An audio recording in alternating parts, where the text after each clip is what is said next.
ഇതാണ് നമ്മുടെ joint. Okay, ആ ജോയിൻറ്റിൻ്റെ ഇടയിലെ ഡിസ്ക് എന്ന് പറയുന്നത് ഈ സാധനമാണ്.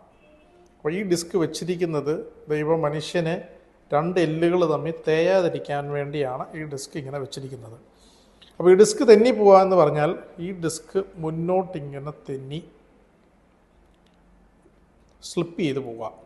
ഇത് മുന്നോട്ട് സ്ലിപ്പ് ചെയ്ത് കഴിഞ്ഞാൽ പിന്നെ അധികം തുറക്കാൻ പറ്റില്ല, ഇത്രേ തുറക്കാൻ പറ്റുള്ളൂ. അപ്പോൾ അങ്ങനെയുള്ള ഒരു കണ്ടീഷനിൽ ഡിസ്കിനെ വലിച്ച് പിടിച്ച് തിരിച്ച് നോർമൽ പൊസിഷനിലേക്ക് ഇടുക.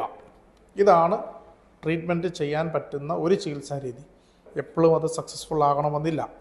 ഓക്കെ, ചെയ്യാൻ പറ്റുന്നത് നമ്മൾ ഡിസ്ക് തെന്നിയിരിക്കുന്ന ഒരു കണ്ടീഷനിൽ നമ്മൾ ഈ പേഷ്യൻറ്റിൻ്റെ തുറക്കുക.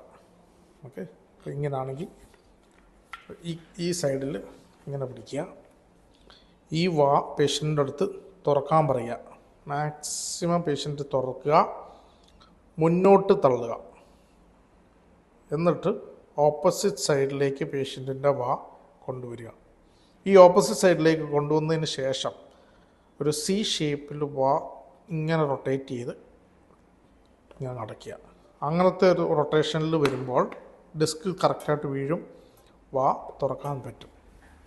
ഒരു കാര്യം മനസ്സിലാക്കുക, early stage of disc displacement without റിഡക്ഷനിൽ മാത്രമേ ഈ അറ്റംപ്റ്റ് ചെയ്യാൻ പാടുള്ളൂ. പേഷ്യൻറ്റിന് ചിലപ്പോൾ സക്സസ് കിട്ടും, ഇല്ലെങ്കിൽ ബാക്കിയുള്ള ഓൾട്ടർനേറ്റീവ് ട്രീറ്റ്മെൻറ്റ് മെത്തേഡ്സ് വഴി നമുക്ക് പേഷ്യൻറ്റിന് ട്രീറ്റ്മെൻറ്റ് ചെയ്യാൻ പറ്റും.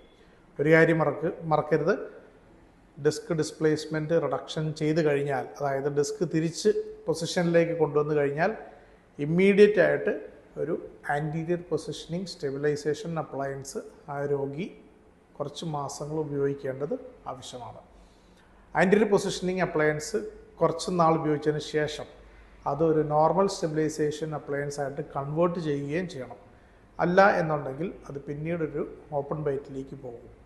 Thank you for listening to this video. For more videos on temporomandibular joint disorders, follow Dr. Presley Thomas. Thank you.